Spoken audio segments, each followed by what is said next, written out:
What's a party without entertainment? Just recently, some R-rated pictures popped up on Facebook of strippers supposedly hired by a mother for her 16-year-old son's birthday.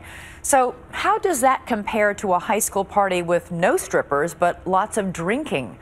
That's more common and potentially more dangerous. But for whom?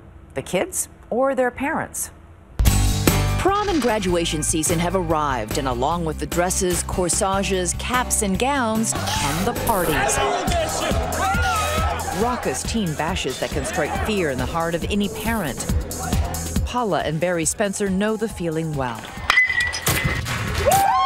For them, last June 16th started out as a day of celebration. There was a lot of jumping up and down. Yeah, it was amazing.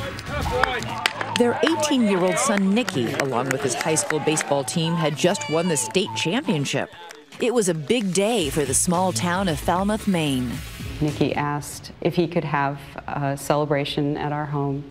I didn't know necessarily what the party would entail, but I mean, it's assumed that people are going to be crazy and pumped up and hyper after a big win. The Spencers enjoyed entertaining their son's large group of friends, but say they would never cross the line. Like the dad in this what would you do scenario who actually buys alcohol for his teenage son. You never do a party for your kids? No, never. I have 4 of them. My oldest is 30. Never. It's the wrong message to send them. The Spencers say they were definitely looking to avoid sending that message. What were the ground rules? He actually told us we'll keep it to 50, and I said nothing illegal. Those would prove to be famous last words. Barry came to me and said, I'm starting to see people sneaking in alcohol. People from other towns started hearing about it, and we started having people show up who I didn't recognize, and kind of got a little out of control. Around 10:30 p.m., an anonymous tip comes into the Falmouth police that there are more than soft drinks being served at the Spencers' home. Sergeant George Savage was on duty. When I pulled up to the house, a gentleman came out and identified himself as Mr. Spencer and that he was hosting an alcohol and chemical-free party. Sergeant Savage leaves, but the partygoers keep arriving. I saw lots of people coming with just boxes and boxes of beer in the woods. So when the police first came to your house, you already knew things were getting a little dicey. Mm-hmm. It was a little more than you can handle. Yes. Why aren't you walking through the house saying, time to go home? I felt like I invited these kids to our home to celebrate, and I didn't have clear evidence that they were all drinking. And I also really felt at the time that if I walked around and said, all right, everybody, we're shutting it down, I thought they'd run to their cars or they'd do something that's more dangerous than what they were actually doing. So you thought it was safer to let them stay and continue the party at your house? But not drink. At 11:30, another Falmouth police officer makes a traffic stop near the house. In the car, he finds one of the passengers is a drunken underage girl who says she has just come from the party. Police make a beeline back to the Spencers. How had the scene changed? At this point, now looked like there was a party going on. Not just a party, a rager that has ballooned to around 100 rowdy kids, openly drinking in the backyard when police descend to break it up.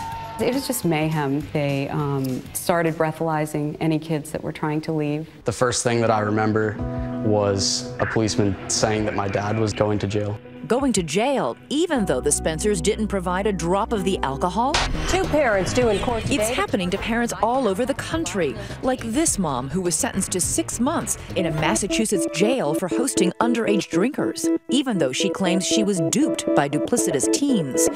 And this Tennessee school teacher arrested and then fired for the post-prom drinking party she says she unwittingly threw. Denials aside, District Attorney Stephanie Anderson believed the Spencers were the latest example of parents turning a blind eye to tipsy teenagers. There was no real attempt to prevent underage drinking at that home. She points to the police report from that night, which describes a scene fit for a frat house, complete with a teenager passed out on a neighbor's lawn. They described the scene at your house that night as, quote, an animal house. An animal house. Mm-hmm. They say there were beer cans and vomit everywhere. It's just not true. But Anderson didn't buy their story, and she went after the Spencers, charging them with allowing minors to consume alcohol in their home, a crime that now had them facing jail time. They wanted to be the cool parents.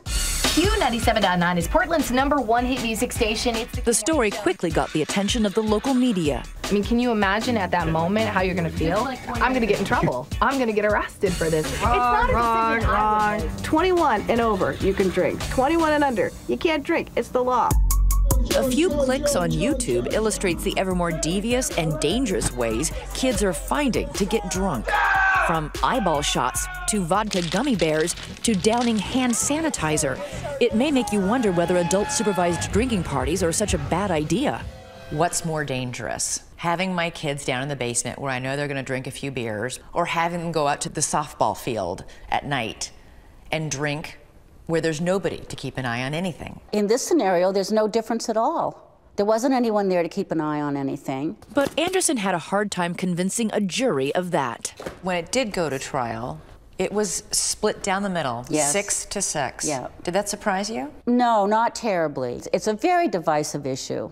Rather than retry the Spencers, Anderson offered them a deal. No jail time, but they would have to pay $17,000 in fines and restitution, write a letter of apology in the local newspaper, and serve 100 hours of community service each.